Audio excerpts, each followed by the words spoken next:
श्रीकृष्ण श्रीकृष्ण श्रीकृष्ण श्रीकृष्ण गुरुर्ब्रह्मा गुरुर्विष्णुः गुरुर्देवो महेश्वरः गुरुः साक्षात् परं ब्रह्म तस्मै श्री गुरवे नमः तस्मै श्री गुरवे नमः। हरि ओम तत्सत्। వివేక చూడామణి 452వ శ్లోకం. జ్ఞానోదయాత్ పురారబ్ధం కర్మ జ్ఞానాన్న నశ్యతి అదత్వా స్వఫలం లక్ష్యం ఉద్దిశ్యోత్సృష్టబాణవత్. గడిచిన సత్సంగములో 446వ శ్లోకం దగ్గర నుంచి ఆచార్య శంకరులు వారు కర్మ, ముఖ్యముగా దాంట్లో ఈ ప్రారబ్ధ కర్మ ప్రారంభమయ్యి ఇప్పుడు మనకు ఆ మనుషుడికి వస్తున్నటువంటి ఆ కర్మ ఫలం సుఖ దుఃఖ పుణ్య పాప రూపాల్లో ఆ ప్రారబ్ధ కర్మం అనేటువంటిది జ్ఞాని విషయంలో ఎలా పనిచేస్తుంది, జ్ఞాని దానిని ఎలా చూస్తాడు, అసలు అతడికి కర్మకు సంబంధం ఉన్నదా, ఆ జ్ఞానం వచ్చిన తర్వాత జ్ఞానము రానంత వరకు ఈ కర్మ మనల్ని వెంటాడుతూనే ఉంటుంది. జ్ఞానము వచ్చినప్పుడు కర్మ అతడిని ప్రారబ్ధ కర్మము జరుగుతున్నప్పటికీ కూడా అతడు బాధపడడు, అది బాధించలేదు. ఆగామి సంచిత కర్మలు ఇతడికి మరలా కొత్తగా చేరవు. కర్మని 3 రకాలుగా చెప్తుంది శాస్త్రం అని చెప్పి వివరించాం.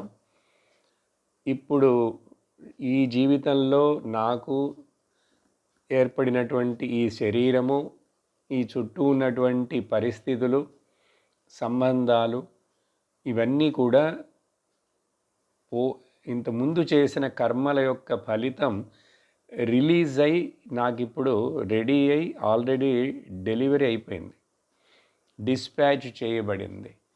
కాబట్టి ఇది అజ్ఞాని అనుభవించి తీరాల్సిందే, జ్ఞాని అనుభవించి తీరాల్సిందే. ఈ శరీరం రాలిపోయేంత వరకు, శరీరం రాలిపోవడం కూడా ఎలా రాలిపోవాలి, ఎప్పుడు రాలిపోవాలి, ఎక్కడ రాలిపోవాలి అనేటువంటిది కూడా ఆ ప్రారబ్ధ కర్మలోనే నిర్ణయమై ఉన్నది. కాబట్టి ఈ విధంగా ప్రారబ్ధ కర్మను ముఖ్యముగా వివరిస్తూ చెప్తున్నప్పుడు ఈ 452వ శ్లోకంలో ఏం చూసామంటే,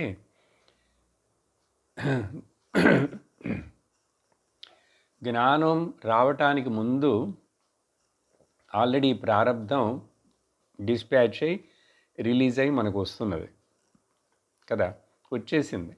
ఇంకా దాన్ని తీసి అనుభవించటమే.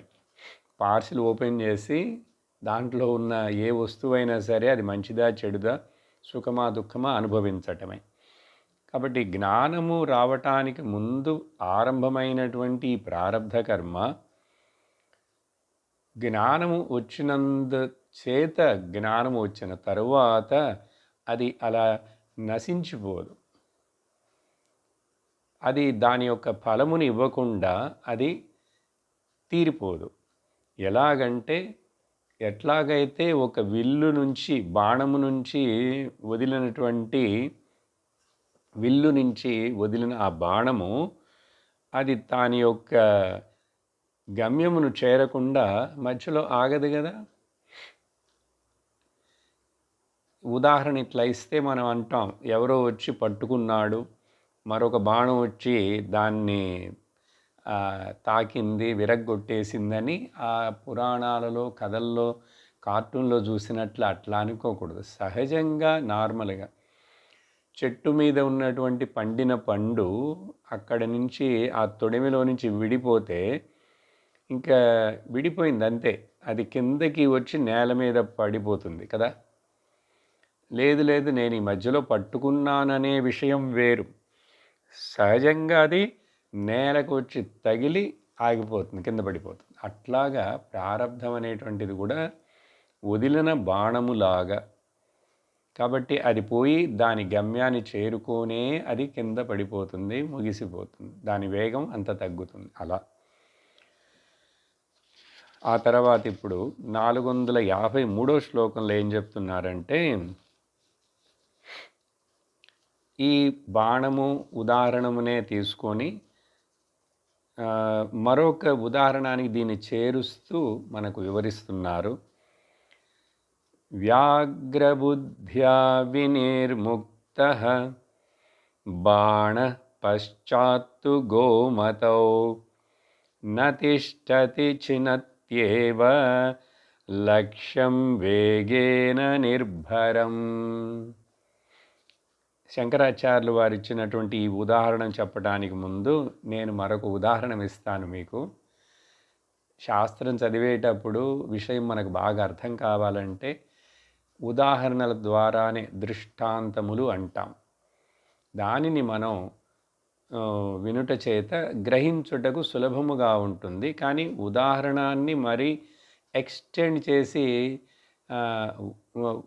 ఓవర్ ఎంఫసైజ్ చేసి చూడకూడదు. అది కూడా గుర్తుంచుకోవాలి. ఒక తాగుడు అలవాటు ఉన్నవాడు ఉన్నాడు. ఆల్కహాల్, సారాయి చాలా సంవత్సరాలుగా తాగుతున్నాడు. ఇలా తాగుడు అలవాటు ఉన్నవాడికి తప్పకుండా కొన్ని సంవత్సరాల తర్వాత వాళ్ళకి లివర్ చెడిపోతుంది. ఆ లివర్ చెడిపోవటం అనేటువంటి దాన్ని లివర్ స్క్లీరోసిస్ అంటారు. అది అంటే లివర్ డ్యామేజ్ అవుతుంది, వాస్తుంది, డ్యామేజ్ అయిపోతుంది.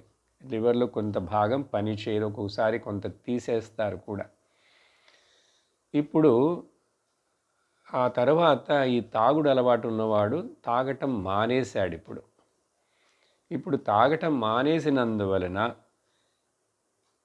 మంచిదే, కానీ డ్యామేజ్ అయినటువంటి లివర్ డ్యామేజ్ అయినదే, ఇంకంతే. దాన్ని మరలా మనం రివర్స్ చేయలేం. అది ఎంతకాలం ఎట్లా పనిచేసి దాంట్లో ఏమైనా కాంప్లికేషన్లు వచ్చి అది ఎట్లా పోవాలో అలా పోతుందే కానీ డ్యామేజ్ అయిన దాన్ని మరలా మనం రివర్స్ చేయలేం కదా. అదేవిధంగా ఈ ఉదాహరణ అర్థం అయితే మీకు ఈ శంకరాచార్యులు వారు ఏం చెప్తున్నారంటే, ఒకడు వేటగాడు దూరం నుంచి ఆ పొదల మధ్యలో అక్కడెక్కడో ఏదో జంతువు కదులుతున్నట్లుగా కనిపించింది వాడికి. బాణాన్ని గురిపెట్టాడు. అది పులి అనుకొని దానికి మీద బాణాన్ని వదిలాడు. వదిలిన వెంటనే అతడికి అర్థమైంది, తెలిసింది అది పులి కాదు, ఆవు. ఇప్పుడు బుద్ధిలో అంతకుముందు పులి అని భావం, అందుకని బాణం వదిలాడు. ఇప్పుడు అది ఖచ్చితంగా ఆవేనని తెలిసింది. తెలిసినంత మాత్రాన ఇప్పుడు ఆ బాణం వెళ్ళి ఆ ఆవుకు గుచ్చుకొని దాన్ని చంపకుండా ఉంటుందా? గాయపరచకుండా ఉంటుందా? ఉండదు. ఎందుకంటే అది వెళ్ళి అక్కడ ఏ లక్ష్యాన్ని కైసమైతే వదిలాడో అది అక్కడ పని చేస్తుంది. ఇప్పుడు ఇతడిలో మనసులో భావం మారింది, ఇతడికి అది ఆవని తెలిసిపోయినంత మాత్రాన ఆ బాణాన్ని వెనక్కి తీసుకురాలేం, అది ఆగదు కదా. అదే వేగంలో లక్ష్యాన్ని చేరుకుంటుంది, దాన్ని ఇంకా ఆపలేం కదా. ఈ ఉదాహరణలన్నీ మొన్న నేను చెప్పాను మీకు, తిరుగుతున్న ఫ్యాను స్విచ్ ఆఫ్ చేస్తే వెంటనే ఆగిపోదండి. కొంతసేపు దానికి ఒక మూమెంటం అనేది ఉంటుంది కదా. ఆ మూమెంటం అనే శక్తి ఉన్నంత వరకు తిరిగి చిన్నగా ఆగిపోతుంది. అలాగే ప్రారబ్ధం అనేది వచ్చేసింది, ఇది అనుభవించి తీరాల్సిందే. ఎందుకంటే ప్రారబ్ధం ద్వారానే ఈ శరీరం వచ్చింది. మరి ఈ శరీరానికి కొన్ని ఎన్ని సంవత్సరాలు ఉండాలి, ఏమేమి వ్యాధులు రావాలి, ఎంత ఆరోగ్యం ఉండాలి, ఎంత ఐశ్వర్యం ఉండాలి, ఎంత బీదతనం ఉండాలి, అన్ని ప్రారబ్ధం నిర్ణయం చేసేసి బ్లూ ప్రింట్ అంటాం దాన్ని. తయారై రిలీజ్ అయి వచ్చేసింది ప్లాన్. అర్థమైందా? అది ఇక్కడ చెప్పారు. ఆ బాణం ఉదాహరణనే ఇస్తూ మనకు అర్థం కావటం కోసం. ఇప్పుడు 454వ శ్లోకంలో ప్రారబ్ధం బలవత్తరం ఖలు విదాం భోగేన తస్య క్షయః సమ్యగ్జ్ఞానహుతాశనేన విలయః ప్రాక్ సంచితాగామినాం బ్రహ్మాత్మైక్యమవేక్ష్య తన్మయతయా ఏ సర్వదా సంస్థితాః తేషాం తత్త్రితయం నహి క్వచిదపి బ్రహ్మైవ తే నిర్గుణం. ఇప్పుడు ఏం చెప్తున్నారంటే, ఈ ప్రారబ్ధం ఎంత బలమైనదిగా ఉన్నప్పటికీ కూడా ఎవరైతే ఈ తన స్వరూపము బ్రహ్మమునకు ఈ కర్మతోటి సంబంధం లేదని తెలుసుకున్నవాడైనప్పటికి కూడా జ్ఞానం వచ్చేసింది. జ్ఞాననిష్ఠుడైనా కూడా అది అనుభవించే దాన్ని క్షయింపచేసుకోవాలి. చెప్పిన విషయమే మరలా ఇంకొక రకంగా వివరిస్తున్నారు. అదొకటి. మరొక పక్క ఏంటంటే సమ్యక్ జ్ఞాన హుతాశనేన, ఇతడికి చక్కగా స్వరూప జ్ఞానం, ఆత్మను నేనని తెలుసుకున్నాడు, బ్రహ్మనని. అప్పుడు బ్రహ్మములో కామ కర్మ జన్మలు అసలు లేనే లేవు. కానీ ఇప్పుడు ఈ శరీరం ఎందుకో కారణం చేత వచ్చి ఉన్నట్లుగా భ్రాంతిగా కనపడుతున్నది, కలలోలాగా. కాబట్టి ఆ తర్వాత ఎప్పుడైతే ఈ జ్ఞానం స్థితి ఏర్పడిందో, బ్రహ్మమని తెలుసుకున్నాడు తను, అంటే అప్పుడు నేను కర్తను కాను భోక్తను కానని తెలుసుకున్నాడో, ఇంకా ఆ తర్వాత ముఖ్యంగా ఇతనికి ఆ తర్వాత ప్రాక్ సంచిత ఆగామినాం విలయ, ఇంకా మరల అని మొన్న చెప్పాను కదా, కొత్తగా తయారై మళ్ళీ ఇతడికి కర్మ ఫలాలంటూ ఆగామి కర్మగా ఏమి వచ్చి చేరవు. ఆగామి కర్మ వెళ్ళి చేరేది లేదు. కాబట్టి కొండల మీద నుంచి నదులుగా జలం వచ్చి ప్రవహిస్తూ వస్తేనే రిజర్వాయర్ వెనక లేక ఆ డ్యామ్ వెనక నీళ్లు నిలబడతాయి. అక్కడ నీళ్లు సప్లయే లేకపోతే ఇంకా డ్యామ్ వెనక నీళ్ళు ఎక్కడి నుంచి వస్తాయి? సంవత్సరం 2 ఏళ్ళు 3 ఏళ్ళు వర్షమే లేదనుకోండి, అవుతుంది కదా ఒక్కొక్కసారి అక్కడ. అట్లా అయినప్పుడు ఇంకా నీళ్ళే లేవు అక్కడ, ఇంకా డ్యామ్ వెనకాల నీళ్ళు ఎక్కడ నిలబడతాయి? అంతా ఎండిపోయింది. అలాగా తయారై కొత్తగా వచ్చే కర్మ లేనే లేదు, ఆగామి కర్మ. ఇంకా అది లేనప్పుడు సంచితం ఎక్కడుంటుంది? కాబట్టి ముఖ్యముగా జ్ఞానం యొక్క ప్రయోజనము, ఇంక మీదట నీకు ఈ కర్మ వలన బాధ, మరొక జన్మ, మరొక శరీరము, ఇవన్నీ సంసారం ఉండదు. ఎవడితడు? సర్వదా సంస్థిత బ్రహ్మాత్మైక్య అవేక్ష, తాను బ్రహ్మమని నిరంతరం ఆ బ్రహ్మభావంలోనే, బ్రహ్మజ్ఞాన స్థితిలోనే మరలా ఇంకా మోహపడకుండా, భ్రమపడకుండా, భ్రాంతి చెందకుండా అట్లా స్థిరంగా సంస్థితులై ఉంటారో వాళ్ళకు అసలు నిజంగా చెప్పాలంటే ఇప్పుడు మరొక కొత్త పాయింట్, తత్త్రితయం నహి క్వచిదపి. అసలు జ్ఞాని దృష్టిలో జ్ఞానం వచ్చి తాను బ్రహ్మమని తెలుసుకున్న తర్వాత పారమార్థిక దృష్టిలో ఇది ఎన్నడూ కొంచెం కూడా అసలు ఈ 3 లేనే లేవు. ఎక్కడ? బ్రహ్మములో. బ్రహ్మం అంటే ఏమిటి? నిర్గుణం, నిరాకారం, నిరంజనం, అనంతం, నిత్యం, శుద్ధం, విమలం, ఏకం, సత్యం, సారం, నిత్యం.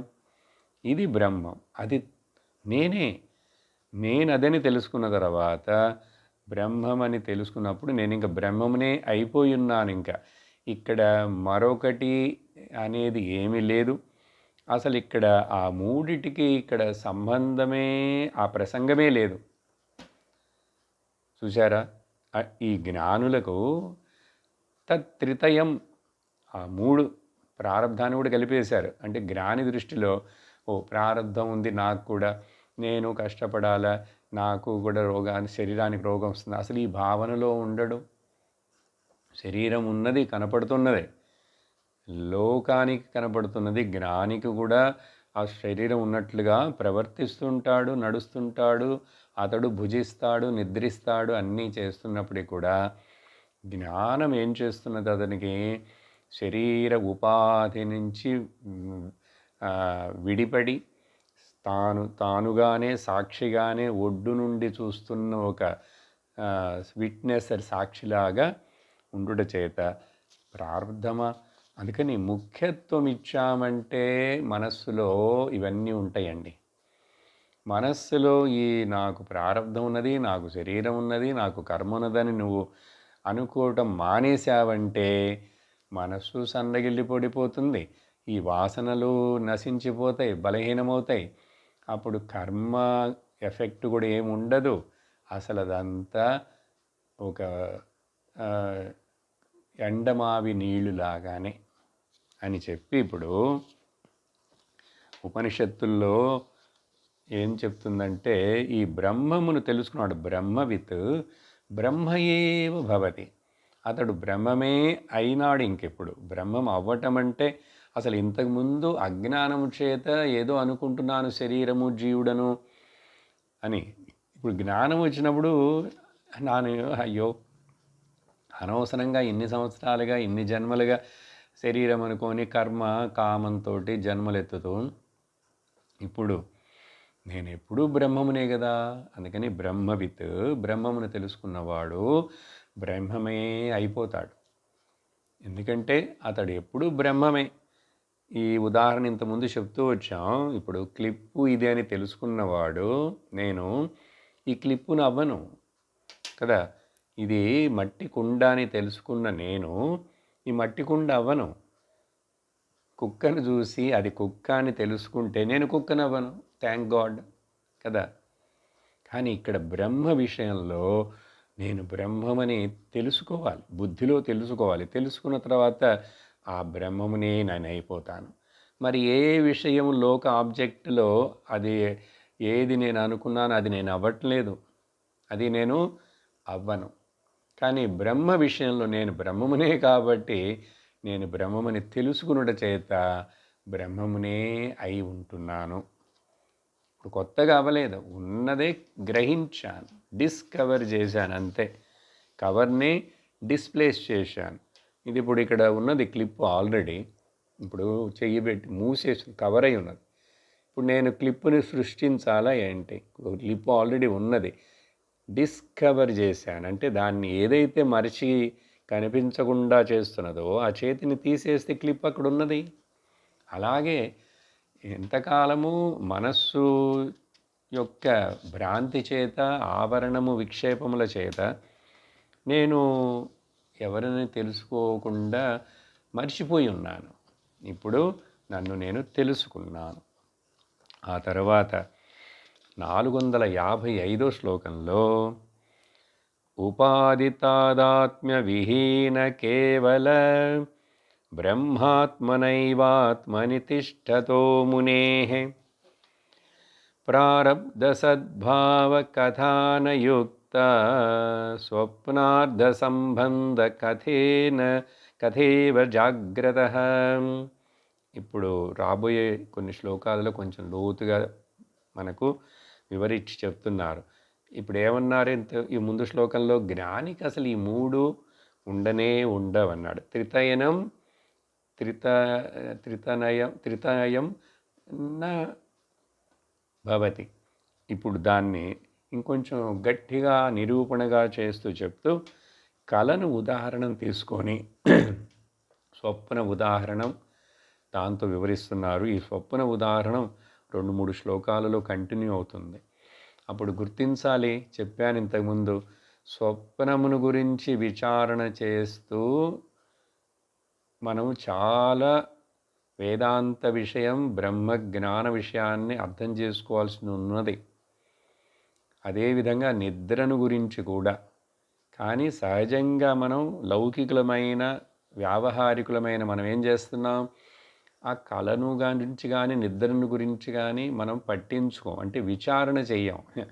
పట్టించుకోవడం అంటే బాగా నిద్రపోతాం, అంత చాలా గంటలు నిద్రపోతాం, అన్నీ చేస్తాం కదా.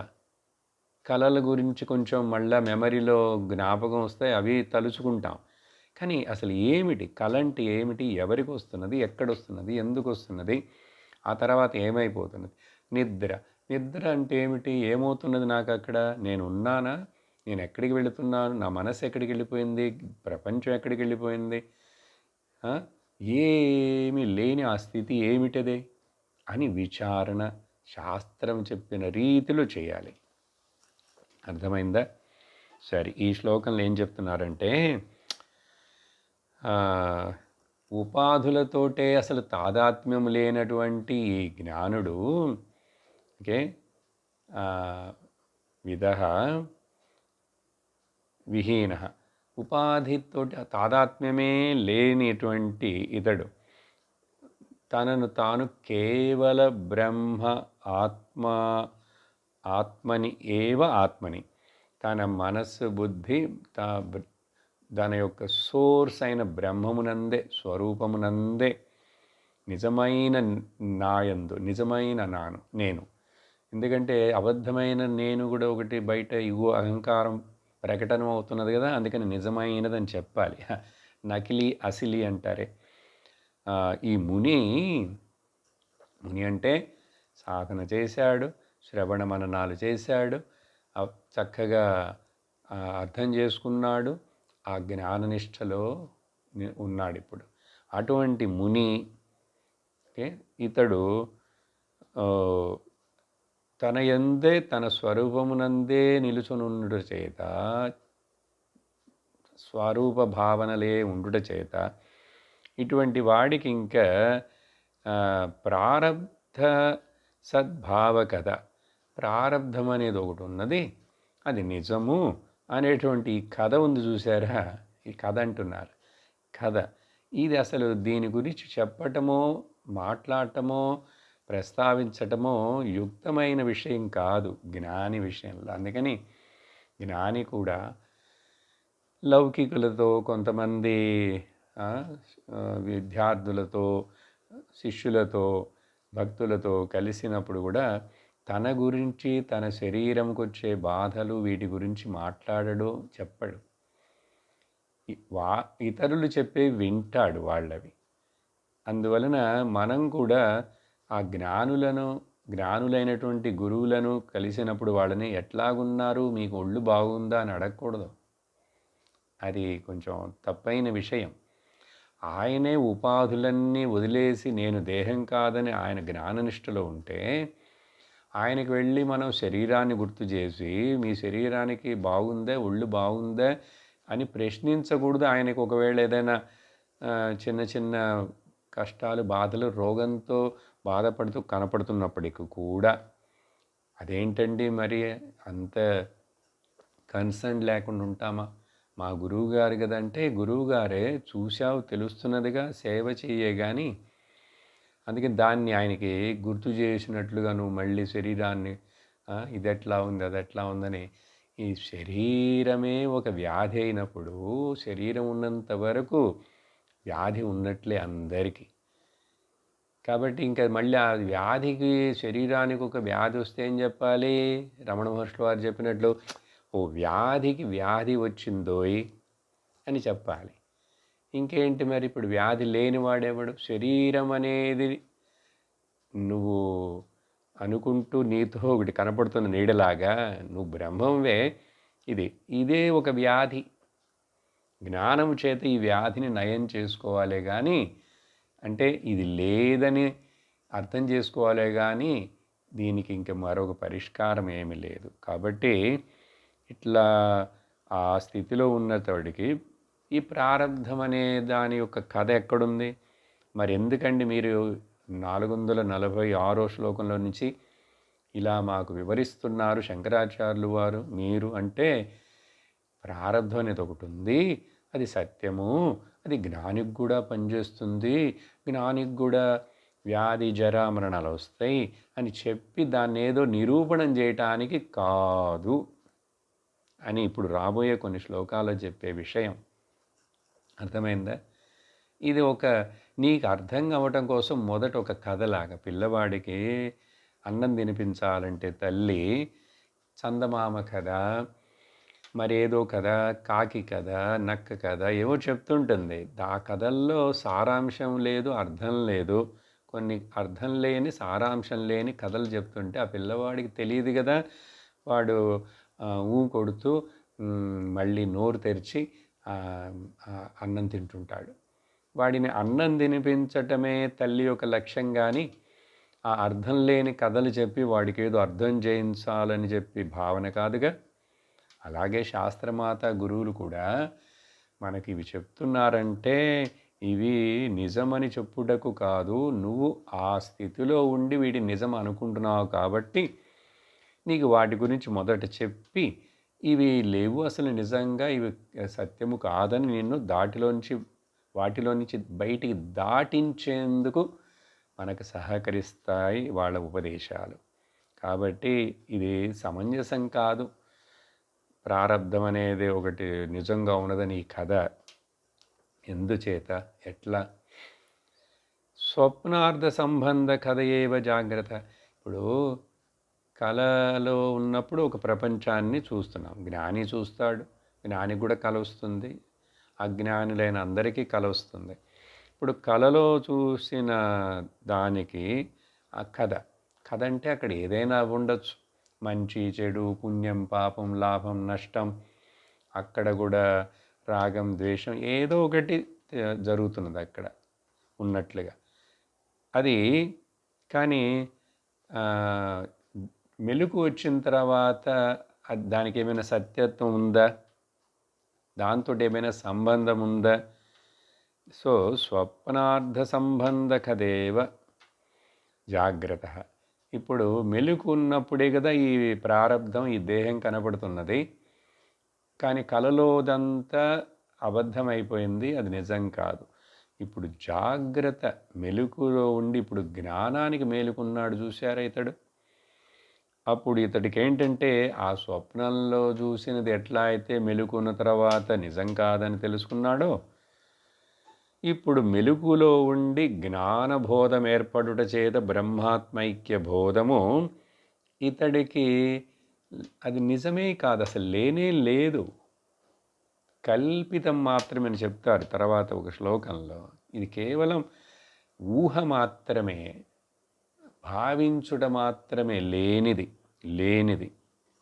కాబట్టి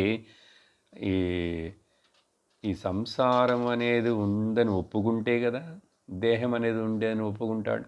దేహం అనేది ఉందనేది ఒప్పుకుంటేనే కదా దీనికి ఒక కర్మ ఉంది, ప్రారంధం ఉందని. నాకు దేహము లేదు, బ్రహ్మమైన నాకు దేహమే లేదు కాబట్టి దానికి ఇంకా కర్మ ఎక్కడుంది, కర్మే లేదు కాబట్టి ఇంక ప్రారంధం ఏంటి? ఏమిటి ఈ మాటలన్నీ? అర్థం లేని మాటలు.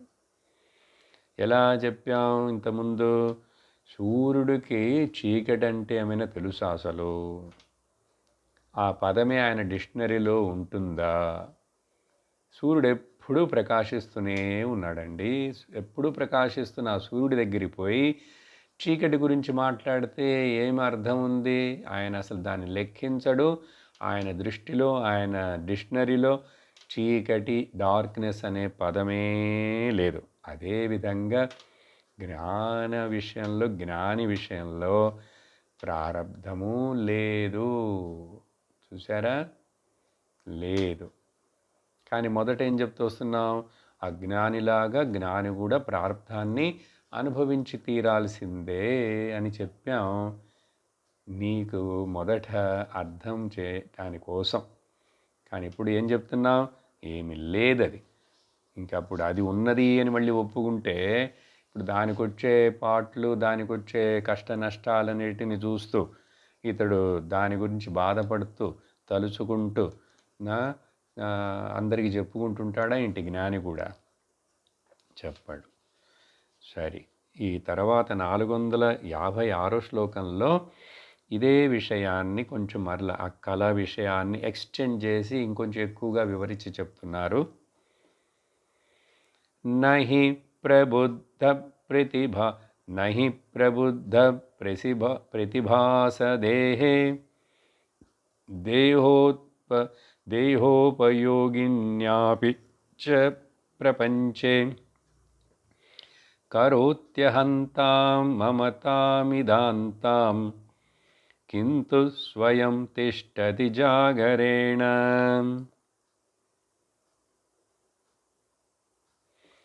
కలలో ఏం చూస్తున్నాం? కలలోంచి మేలుకోనంత వరకు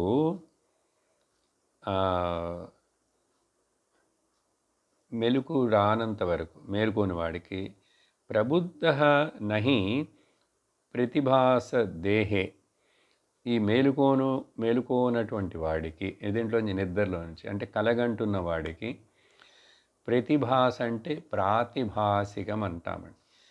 ఇప్పుడు మెలుకులో చూస్తున్న ఈ విషయం మొత్తాన్ని వ్యావహారిక సత్యమని, కలలో చూస్తున్న దాన్ని ప్రాతిభాసిక సత్యమని, అసలు నిద్రలో మనం వెళ్ళి మన స్వరూపంలో స్థితులమవుతున్నామే దాన్నేమో పారమార్థిక సత్యమని అంటాం. కాబట్టి మొత్తం మూడు వస్తూ పోతూ సత్యాల్లాగున్నాయే అంటే అట్లా కాదు. పారమార్థిక సత్యం అసలు నిద్ర కాదు. నిద్రలో దాని ఒక రుచి మాత్రం కొంచెం శాంపుల్ చూస్తున్నాం అంతే, ట్రయల్. కానీ అదే అసలు నిజంగా ఉన్నది. దాని మీద కల్పించబడి భావించబడి ఊహించబడుతున్నాయి కళ మెలకువ. కాబట్టి అక్కడ కలలో చూసిన ఆ దేహము, ఆ దేహాన్ని ఉపయోగిస్తున్నాడు అక్కడ. అండ్ అక్కడ మరొక ప్రపంచము ఉంది కదా, స్వప్న ప్రపంచము, స్వప్న దేహము, స్వప్న ప్రపంచము, అవన్నీ ఉన్నాయి. ఇప్పుడు మేలుకొచ్చిన తర్వాత కరోతి అక్కడ ఉన్నప్పుడు నేను, నాది అనేటువంటి ఇది, అహంత, మమత అండ్ ఇదంతం. ఇదంతం అంటే ఇది, జగత్తంతా. ఇవన్నీ అక్కడ ఉన్నాయి, ఎక్కడ కలలో ఉన్నాయి. కానీ కింతు స్వయం తిష్టతి జాగరేణ. ఎప్పుడైతే ఇతడు మేలుకున్న తర్వాత ఆ కలలో ఉన్నటువంటి అహంకారం, కలలో ప్రవర్తించిన ఆ కల కంటున్నవాడు డ్రీమర్, అక్కడ నాది అనుకున్న వస్తువులు, ఆ విషయాలు, అక్కడ నా చుట్టూ ఉన్నది ఇదం అని అక్కడ ఒక ప్రపంచం, అవన్నీ ఏవైనా ఇప్పుడు ఇక్కడ స్వయంగా ఈ మేలుకున్న తర్వాత ఉంటున్నాయా?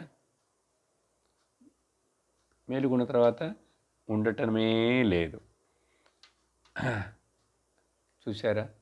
అది కలలో ఉన్నంతసేపు అట్లా ఉన్నాయి. ఇప్పుడు మెలకులో ఉన్న నేను జ్ఞానానికి మేలుకున్నాను. అసలు నిజమేంటని ఇక్కడ చూడండి డిఫరెన్స్. కలలో ఉన్నవాడికి కలగంటున్నాడని వాడికి కలలో ఎవరు చెప్పినా కూడా, ఏమి చెప్పినా కూడా వాడికి అర్థం కాదు, నమ్మడు, వినడు, తెలుసుకోలేడు. కానీ వ్యత్యాసం ఏమిటంటే ఇప్పుడు భేదం, మెలుకులో ఉన్న నేను, ఈ మెలుకు కూడా ఒక కళని చెప్తే అర్థము చేసుకొని ఒప్పుకొని దాన్ని కూడా నిర్లక్ష్యం చేసి త్రోసిపుచ్చేటువంటి శక్తి నాకు ఈ ఉపదేశం వలన కలుగుతున్నది. ఇది ముఖ్యం. కాబట్టి ఇక్కడ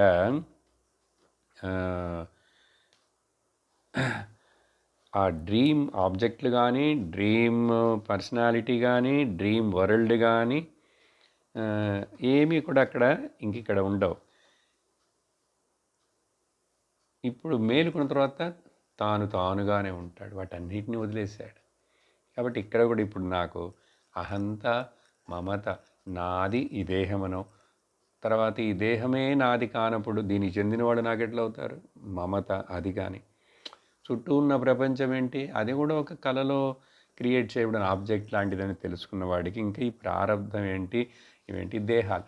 కాబట్టి ముఖ్యంగా ఈ శ్లోకంలో అహంత మమత ఇదంతం, నేను నాది చుట్టూ ఉన్న ఆ ప్రపంచం, ఇవన్నీ ఏ భావన లేదుగా మెలుకున్న తర్వాత. అదేవిధంగా జ్ఞానం వచ్చినప్పుడు ఇక్కడ అవేమీ లేవు, ఉండవు అని చెప్పిన తర్వాత శ్లోకంలో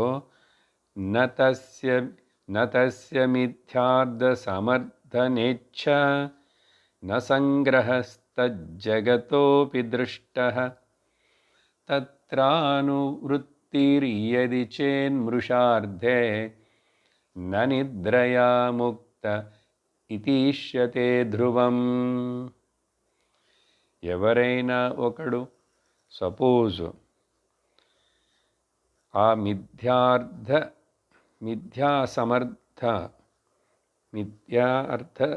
సమర్థన ఇచ్ఛ న తస్య, సపోజ్ ఒకవేళ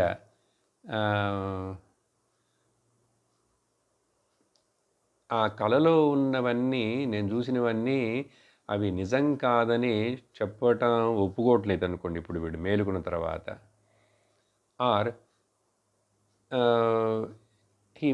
ఆ కళలో అన్నీ నిజమని ఇప్పుడు అనుకుంటూ అవి వాటిని గురించి చింతిస్తూ వాటిని గురించే ప్లాన్లు వేస్తూ, ఉదాహరణకి కళలో ఒక పెద్ద ఆయన తండ్రి ఆయన కూతురికి పెళ్ళి కొడుకుని వెతుకుతున్నాడు కళలో. అక్కడ పెళ్ళి కొడుకు కుదిరాడు, నచ్చింది, బాగా అన్నీ సరిపోయినాయి, నిశ్చితార్థాలు కూడా అవుతున్నాయి కళలో. మేలుకున్న తర్వాత ఆ కళలో చూసిన పెళ్ళి కొడుకుని తెచ్చి ఈ పిల్లకి పెళ్లి చేయగలడా, చెయ్యాలని ఆలోచిస్తాడా, లేక ఆ పెళ్ళి కొడుకు కోసం వెతుకుతాడా? లేక మరొక ఉదాహరణ చూడండి. కళలో ఒక ఇంటికి నిప్పు పట్టుకుంది. ఆ నిప్పు పట్టుకున్న ఇంటికి అక్కడ భయపడి పరిగెత్తి ఫైర్ ఇంజన్కి ఫోన్ చేసి చెప్పే లోపల ఆ కళ నిప్పు ఫైర్ యాక్సిడెంట్ వలన ఈ కళలోంచి సడన్గా భయపడి లేచాడు. ఇప్పుడు భయపడి లేచిన వాడు, కళలో నిప్పుని ఫైర్ యాక్సిడెంట్ చూసిన వాడు మేలుకున్న తర్వాత ఫైర్ ఇంజన్ ఆఫీస్కి ఫోన్ చేసి వాళ్ళని రమ్మని చెప్తాడా? ఇది అర్థం. చెప్పడు. ఒకవేళ అట్లా చెప్తున్నాడు వీడు లేచిన తర్వాత కూడా అంటే వీడు ఇంకా నిద్రలోంచి పూర్తిగా లేవలేదు అని అర్థం. ఒక్కొక్కసారి నిద్రలో ఆ కళలోంచి అట్లా లేచి సడన్గా లేపితేనో, ఒక్కోసారి కొంతమంది కూర్చొని ఏంటేంట్లో మాట్లాడతారు. వాళ్ళు ఏం మాట్లాడుతున్నారో మనకు అర్థం కాదు. ఎందుకంటే సంబంధం లేని ఆ కళలో విషయాన్ని ఇక్కడ మాట్లాడతాడు కొంచెంసేపు. పిల్లలు మాట్లాడతారు, దాన్ని కలవరించటం అంటాం. ఒక్కొక్కసారి పెద్దవాళ్ళు కూడా లేచి కూర్చున్నా కూడా ఏదో చెప్తారు, ఎందుకంటే ఇంకా ఆ నిద్రలోంచి పూర్తిగా బయటికి రాలేదు అని అర్థం. నా నిద్రయా ముక్త ఇది ఇష్యతే ధ్రువం. ఖచ్చితంగా చెప్పచ్చు, is not at wake up, free from the sleep are not at wake up. అట్లాగే ఇప్పుడు ఇంకెవరైనా ఇక్కడ ఈ కనపడే నామరూప ప్రపంచ దేహ ఉపాధులన్నీ కూడా ఇవి నిజమేనండి. మరి జ్ఞానం మీరు చెప్పేది బాగానే ఉంది, ఇవన్నీ ఉండాలి అని చెప్పి మళ్ళీ శరీరాన్ని పెట్టి మళ్ళీ ఈశ్వరుడు పూజలు లేక తీర్థయాత్రలు మరి అవన్నీ చేసుకోవాలి కదా, కొంచెం మంచిది చేయాలి కానీ ఎవరైనా అంటున్నాడంటే నువ్వు ఇంకా నిద్రలోంచి లేవలేదు, అంటే అజ్ఞానంలోంచి నువ్వు ఇంకా మేలుకొనలేదు. ఇలా చెప్తే చాలామందికి నచ్చదు. ఎందుకంటే అన్నిటినీ తొలగించేస్తున్నారు మీరు, ఏది లేదంటున్నారు, ఏది చెయ్యక్కర్లేదంటున్నారు. స్వరూపం ఆత్మ బ్రహ్మజ్ఞానం మాత్రం తెలిస్తే తెలుసుకుంటే చాలంటున్నారు. ఇది ఎట్లాగండి ఒప్పుకుండేదంటే ఎలాగంటే అలాగే విను, అర్థం చేసుకో, ఎసిమిలేట్ చేసుకొని ఒప్పుకొని తీరాల్సిందే ఒక రోజుకి. నా అన్య పంథా విద్యతేయనాయ, మరొక మార్గం ఏది కూడా లేదు. టోల్ గేట్ని తప్పించుకోలేవు, ఏ పక్కదారులలో వెళ్ళినా మళ్ళీ మెయిన్ రోడ్డుకి రావాల్సిందే అని చెప్పి ఈ శ్లోకంలో చెప్పారు. అది అక్కడ చూసిన ఆ కలలో దాన్ని ఇన్ను మృషార్థం, దానికి మిథ్యాత్వం చెప్పి చేయలేదంటే వీడి నిద్రలోంచి లేవలేదని అర్థం, అంతే. ఇప్పుడు ఏం చెప్తున్నారు ఆ తర్వాత? ఇప్పుడు సరే, జ్ఞానం వచ్చిన వాడు ఎట్లా ఉంటాడు, ఏమిటి ఇతడి విషయం?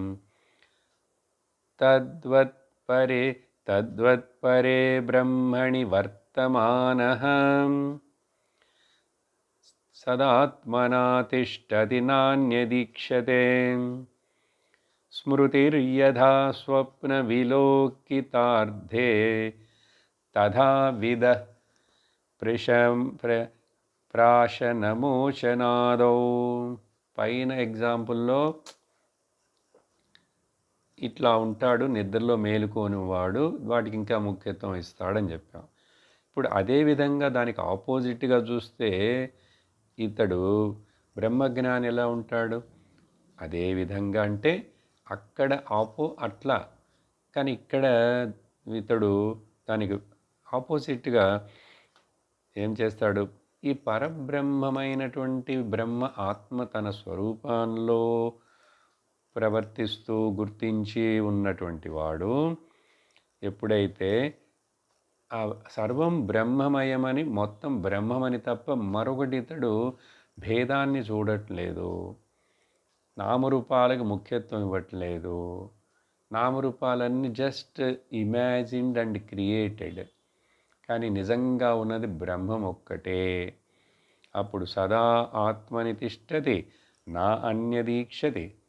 అప్పుడు బ్రహ్మమే అని గుర్తించాడు, ఆ నిష్టలోనే ఉన్నాడు, కాబట్టి మరొకటి ఇంకొకటి ఉన్నదనేటువంటిది, అన్యదనేటువంటిది చూడలేదు. అప్పుడు కానీ మరి అట్లా చూడని వాడండి, మెలకు ఉన్న తర్వాత ఇతడు లేచి, జ్ఞాని కూడా బాత్రూమ్కి వెళతాడు, స్నానం చేస్తాడు, అన్నం తింటాడు, మళ్ళీ నిద్రపోతాడు. ఇవన్నీ చేస్తున్నాడే. ఎలా చేస్తున్నాడు, ఎందుకు చేస్తున్నాడని సందేహం వస్తే నీకు విను, ఏంటో తెలుసా? ఇప్పుడు కలలో చూసినవన్నీ కూడా తర్వాత కొద్ది గంటలో, కొద్ది రోజులు మనందరికీ జ్ఞాపకం ఉంటున్నాయా లేవా? ఉంటున్నాయి, మెమరీలో ఉంటున్నాయి. అదేవిధంగా జ్ఞానికి ఇంకా చూడండి, స్మృతిర్యథ స్వప్న విలోకితార్థే.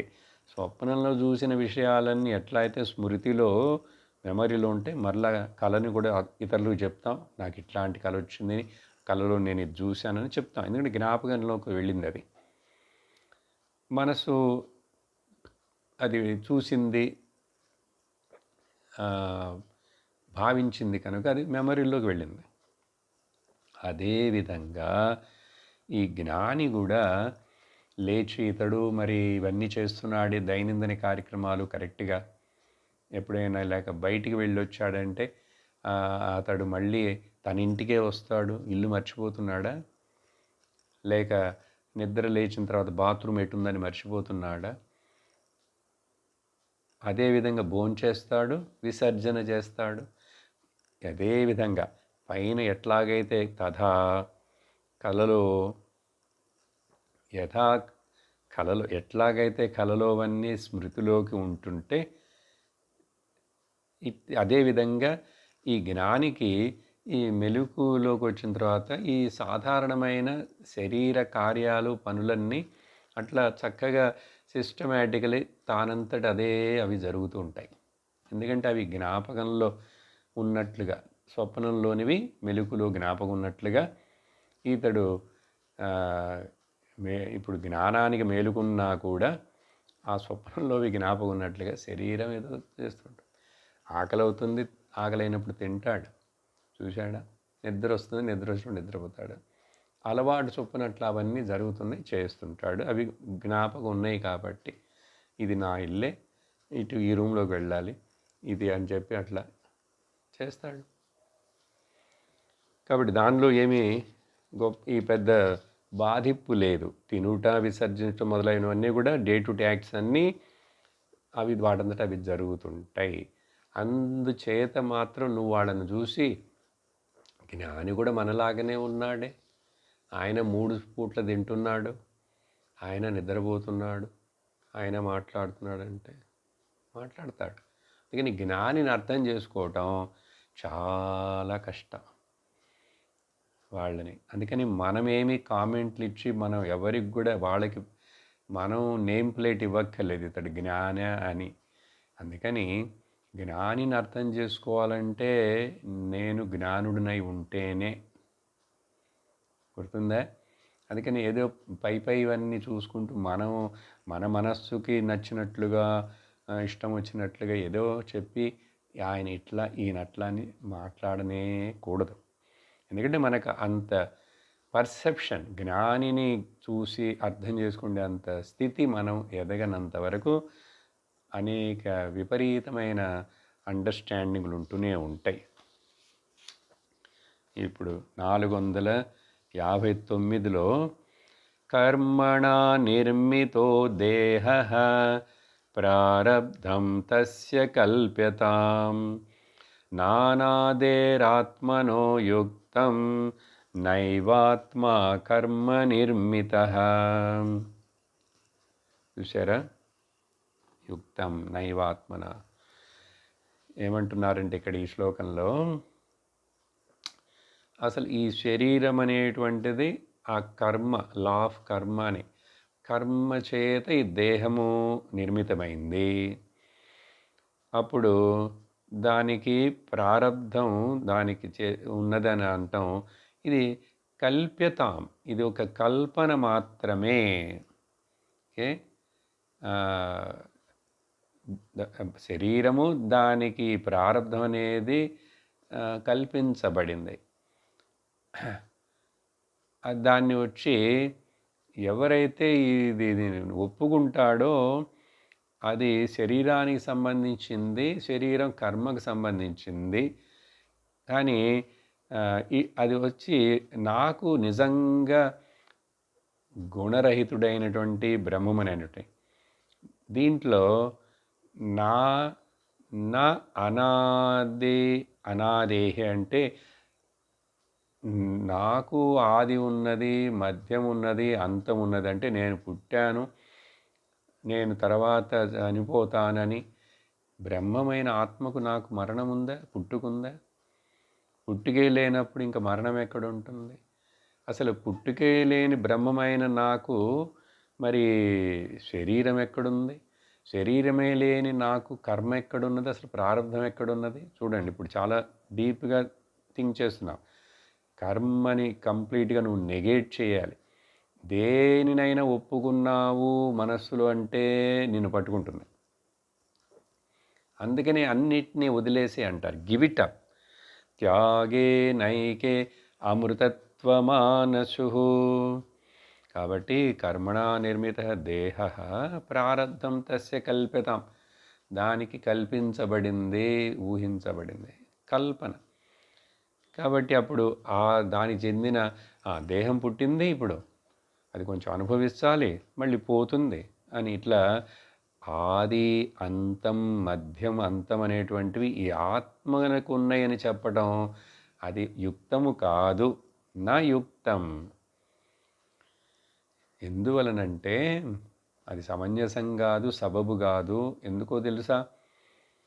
ఆత్మ అనేటువంటిది కర్మ చేత నిర్మితమైనది కాదు.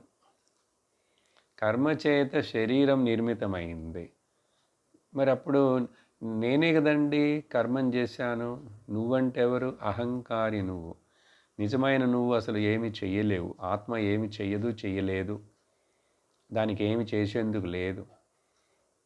కాబట్టి ఈ అజ్ఞానం, ఈ మిస్అండర్స్టాండింగ్, ఈ విచక్షణ లేనందువలన శుద్ధమైన ఆత్మని నువ్వు ఈ అహంకారమైనటువంటి ప్రతిబింబ చైతన్యముగా ఉన్న చిదాభాసంతో తాదాత్మ్యమయ్యి నువ్వు దీన్ని ఒప్పుకుంటున్నావు, దానికి ఓటు వేస్తున్నావు, దాన్ని నమ్ముతున్నావు. మరి నిజ లేని దానిని ఎట్లాగండి ఉన్నదని చెప్తావు? లేనిది ఎట్లా ఉంటుంది?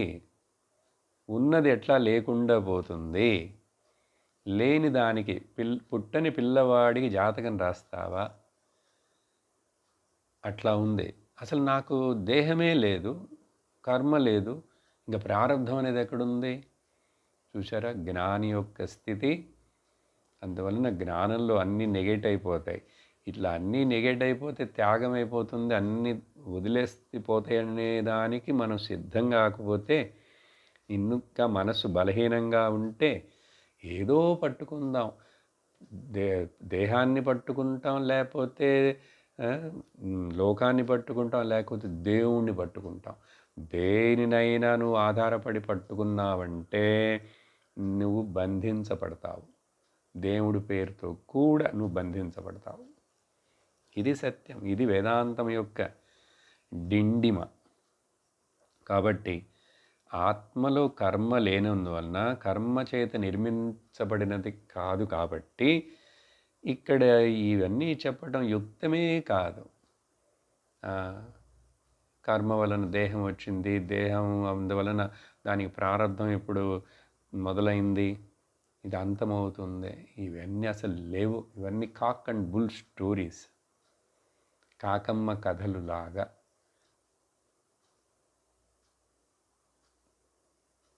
చాలా కష్టం ఒప్పుకోవటం. ఈ ఈ ఈ లోతైన ఈ చింతన ఇది రావాలంటే సరి రావాలి, వచ్చి తీరాలి, సందేహాలను తీరాలి, హృదయ గ్రంథులన్నీ నశించిపోవాలి. సరి 460వ శ్లోకంలో అప్పుడు కర్మ చేత నిర్మించబడలేదు ఆత్మ, ఆ ఆత్మను నేను. అప్పుడు ఈ నేను అనే ఆత్మ మరొకసారి జ్ఞాపకం చేస్తాను. ఈ ఆత్మ యొక్క నిజస్వరూపం ఎలాంటిది ఏమిటంటే, నెగిటివ్గానే శాస్త్రం చెప్తుంది, కానీ ఆత్మ అంటే ఇదో ఇట్లా అని చెప్పలేదు. ఎందుకంటే ఆత్మ వర్ణించబడే విషయం కాదు. చెప్పాలి, ఒకవేళ నీకు అర్థం చేయించాలని శాస్త్రం ఆశపడుతున్నప్పుడు గురువుగారు ఏం చెప్తారంటే, వ్యతిరేకంగా నెగిటివ్ అప్రోచ్లో చెప్తారు. అంటే ఏంటి వినండి. అజో నిత్య శాశ్వత ఇతి భ్రూతే శృతి అమోఘవాక్ తదాత్మనా తిష్టతోస్య కుత ప్రారబ్ధ కల్పనా. పుట్టుకే లేని నిత్యమైనటువంటి జ అంటే జాయతే పుట్టుట, అజహ పుట్టుక లేని, అప్పుడు ఎప్పుడు ఉన్నది అది, అది ఎప్పుడు పోలేదు, ఎప్పుడు రాలేదు, నిత్యంగా ఉన్నది. ఆ నిత్యానికి మరొక పేరు శాశ్వతంగా ఉన్నది అంటున్నారు అని చెప్పి శృతులు చక్కటి అమోఘమైనటువంటి శృతి వాక్యాలు ఉన్నాయి. చూసావా ఎక్కడ శృతి వాక్యాలు? ఈ శ్లోకం శంకరాచార్యులు వారు కఠోపనిషత్తులో నుంచి తీసుకుంటున్నారు. ఆ కఠోపనిషత్తులో శ్లోకాన్నే శ్రీకృష్ణుడు అప్పు తీసుకొని భగవద్గీతలో అర్జునుడికి చెప్పాడు. ఆయన ఇప్పుడు శంకరాచార్యుల వారు ఇక్కడ దాన్ని కోట్ చేస్తున్నారు. అక్కడ భగవద్గీతలో అజో నిత్య శాశ్వతోయం పురాణః న హన్యతే హన్యమానే శరీరే. అదే కఠోపనిషత్తులో ఒక చిన్న పదం వ్యత్యాసంతోటి అజో నిత్య అది చెప్పబడింది. అందువలన అక్కడ ఈ శ్లోకం యొక్క ప్రారంభం అసలు ఏమిటంటే, నజాయతే మ్రియతే వా కదాచిత్. నజాయతే అది దానికి ఇక్కడ అజహ. నజాయతే మ్రియతే వా కదాచిత్, అది ఎప్పుడు అసలు పుట్టనే లేదు, కాబట్టి అది మరణమే లేదు దానికి. కాబట్టి నాయం భూత్వా భవితా వా న భూయః, ఆ తర్వాత లైనే అజో నిత్య శాశ్వతోయం పురాణ. అది చెప్తున్నారు ఇక్కడ. ఇది ఇట్లాంటి శృతి వాక్యాలు, ఇది శృతి ఇంత ఘోషించి చెప్తున్నప్పుడు అమోఘ వాక్యం తదాత్మనా తిష్టత, అప్పుడు అది అర్థం చేసుకొని ఇదే నేను ఆత్మను, నిత్యుడను, బుద్ధుడను, శుద్ధుడను అని చెప్పి తెలుసుకొని దానిష్టలోని ఆ జ్ఞానంలోనే ఉన్నటువంటి వీడికి, ఇతడికి ఎక్కడండి ఈ ప్రారబ్ధ కల్పన? కుతః? How is it possible? How you can say to such a జ్ఞాని అబౌట్ ది ప్రారబ్ధ అండ్ ఆల్ దట్? చూసారా? కానీ మనం సాధారణంగా ఎంత ముఖ్యత్వం ఇస్తున్నాం ఈ life story, happy birthday, then afraid of the death day and crying for somebody's death. చూసారా? ఇవన్నీ డ్రామా యాక్ట్ చేస్తున్నాం అజ్ఞానం చేత. కాబట్టి కుతః ప్రారబ్ధ కల్పన?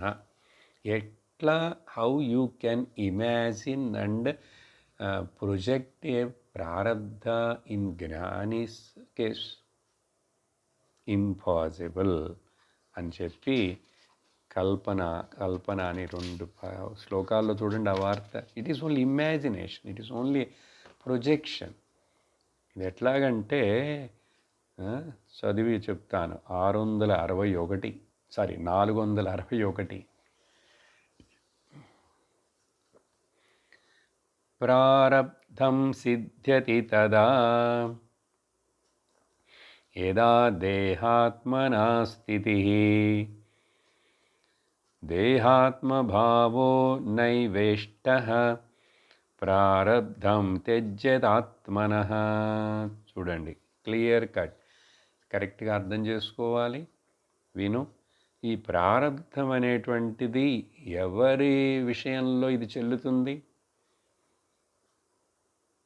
యదా దేహాత్మనా తిష్టతి, ఎప్పుడు నేను శరీరం, నేను దేహమును అని, ఐఆమ్ ద బాడీ అనే ఫీలింగ్ భావనలో ఉన్నాడో ఉన్నవాడికి, యదా తదా అప్పుడే ప్రారబ్ధం అక్కడ అప్లై అవుతుంది, పనిచేస్తుంది. నేను దేహం కాదు, దేహో నాహం అని చెప్పేసి, నేను సోహం, నేను బ్రహ్మమును అని డిక్లేర్ చేసిన వాడి అన్క్లెయిమ్, బ్రహ్మమును క్లెయిమ్ చేశాడు, బాడీని డిస్క్లెయిమ్ చేసిన వాడికి ప్రారబ్ధం అనేది అక్కడ చెల్లదు, నాట్ అప్లికబుల్. చూసారా? కొన్ని అంటుంటాం కదా, ఫామ్ ఫిల్అప్ చేసేవాడు అప్లికబుల్, నాట్ అప్లికబుల్. అందువలన దేహాత్మభావః న ఇవ ఇష్టః.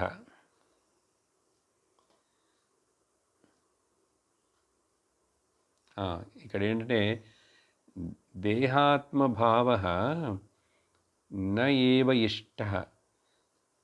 అసలు ఈ దేహాత్మభావం, దేహమను అన్నదనే భావన శాస్త్రమునకు కానీ, మహాత్ములు జ్ఞానులకు కానీ ఇష్టమే కాని విషయం ఇది. అసలు ఈ టాపిక్నే వాళ్ళు ఇష్టపడరు, ఒప్పుకోరు, దీన్ని యాక్సెప్టే చేయనటువంటి న ఏవ ఇష్టః, అది ఇష్టమే కాదు. కాబట్టి త్యజత ఆత్మతః ప్రారబ్ధం. ఎందుకంటే ఆత్మకు కర్మ సంబంధమే లేదు.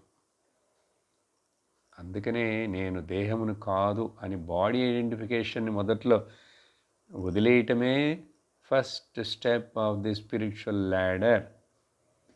As long as you think that you are the body and body ఐడెంటిఫికేషన్ని నువ్వు బలపరుస్తూనే ఉన్నావంటే అసలు నువ్వు ఇంకా మొదటి మెట్టులో ఎక్కడ అసలు ఆ నిచ్చెన దగ్గరికే రాలేదు, నువ్వు ఆధ్యాత్మిక నిచ్చెన దగ్గరికే రాలేదు, నువ్వు ఒక మెట్టు కూడా ఎక్కలేదు అని చెప్పి.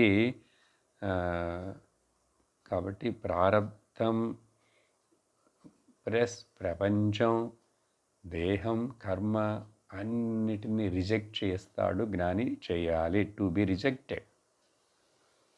ఇది సత్యం. శాస్త్రం మరలా మరలా ఘోషిస్తున్నది. 462 శ్లోకం. శరీరస్యాపి ప్రారబ్ధ కల్పనా భ్రాంతిరేవ హి అధ్యస్తస్య కుతః సత్వం అసత్యస్య కుతో జనిః అజాతస్య కుతో నాశః ప్రారబ్ధమసతః కుతః. చూడండి, ఇప్పుడు వరకు మాట్లాడిన ఈ విషయాలన్నిటినీ సమ్మరైజ్ చేస్తున్నట్లుగా చెప్తున్నారు. నీకు చెప్పాను ఇప్పుడు మీ విషయాన్ని. శరీరం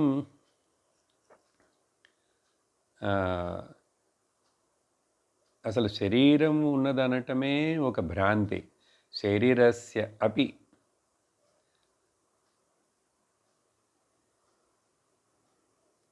ఈ శరీరమునకు, శరీరం అనేది కల్పన, నామరూపం. దీనికి పోయి ప్రారబ్ధాన్ని మళ్ళీ చేర్చడం, ప్రారబ్ధ కల్పన. దీన్ని ఏమంటారంటే ఇది ఎందుకు? భ్రాంతి వలనే, because of delusion and illusion only శరీరానికి ప్రారబ్ధాన్ని కల్పన చేయటం. చూసారా?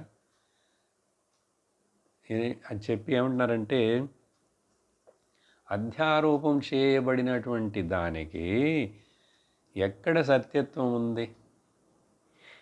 అధ్యారోపం అంటే ఏంటి? తాడును చూసాం, పామని ఆరోపించాం. నువ్వు ఆరోపించటానికి ముందు, ఆరోపించిన తర్వాత, మరలా తర్వాత నెగేట్ చేసి కరెక్ట్గా తెలుసుకున్న తర్వాత కూడా అధ్యాస్తస్య, ఆ అధ్యారోపం చేయబడినటువంటి, సూపర్ ఇంపోజ్ చేయబడినటువంటి, ఊహించబడినటువంటి దానికి సత్వత్వం ఎట్లా? దానికి కుతః సత్వత్వం? దానికి ఎట్లా సత్యత్వం ఇవ్వగలవు? లేని దానికి సత్యత్వం ఎట్లా ఇవ్వగలవు? అదేవిధంగా సత్యం అనేది దానికి ఎట్లా, దానికి పుట్టుకొని ఎట్లా సత్యం అంటే ఎప్పుడూ ఉన్నది. అది ఎప్పుడూ ఉన్నదానికి నువ్వు పుట్టుక చావు గురించి చెప్పగలవా? అసలు లేని దానికి కూడా పుట్టిందని చెప్పగలవా? చూడండి. అందుకనే భగవద్గీతలో ఒక గ్రంథి శ్లోకం, నా సతో విద్యతే భావః నా భావో విద్యతే సతః అంటాడు భగవంతుడు, కృష్ణుడు. అక్కడ ఏంటంటే ఉన్నదెప్పుడూ ఉంటూనే ఉన్నది, లేనిదెప్పుడూ ఉండనే ఉండదు.